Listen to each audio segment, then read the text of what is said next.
Several stall tests were conducted to define the aircraft's minimum in-flight airspeeds and their variation with respect to weight, altitude, and various aircraft configurations.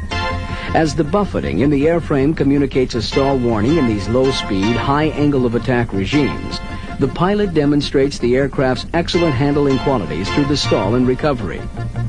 All the stall speeds demonstrated by the MD-11 met or exceeded the predicted results.